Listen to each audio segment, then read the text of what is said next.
అనంతపురం జిల్లాలో మున్సిపల్ కార్మికులు తమ సమ్మెను తీవ్రతరం చేశారు. నగరంలోని మున్సిపల్ కార్యాలయం నుండి భారీ ప్రదర్శన నిర్వహించిన కార్మికులు కలెక్టరేట్ వద్ద పెద్ద ఎత్తున ఆందోళన నిర్వహించారు. రోడ్డుపై బైఠాయించి ప్రభుత్వానికి వ్యతిరేకంగా నినాదాలు చేస్తూ ఆందోళన చేశారు. పెద్ద సంఖ్యలో కార్మికులు రావడంతో అక్కడ టెన్షన్ వాతావరణం నెలకొంది. ముందు జాగ్రత్త చర్యగా పోలీసులు సిబ్బందిని రంగంలోకి దింపారు. పట్టణంలో పారిశుద్ధ్య పనులు చేయకుండా కార్మికులు అడ్డుకున్నారు. తమ సమస్యలు పరిష్కరించే వరకు సమ్మె కొనసాగిస్తామని హెచ్చరించారు. తమ సమస్యలు పరిష్కరించడంలో ప్రభుత్వం విఫలమైందన్నారు కార్మికులు.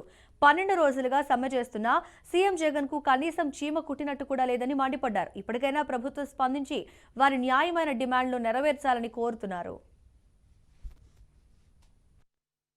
మున్సిపల్ కార్మికులకు రాష్ట్ర ప్రభుత్వం ఇచ్చినటువంటి హామీలు అమలు చేయాలని చెప్పేసి గత 4 సంవత్సరాల పైగా ప్రభుత్వానికి విజ్ఞప్తి చేస్తూ వచ్చినాం. కానీ ఇప్పటిదాకా పరిష్కారం చేయట్లేదు. విధి లేని పరిస్థితుల్లో ఈరోజు సమ్మెలోకి వెళ్లాల్సిన పరిస్థితి వచ్చింది.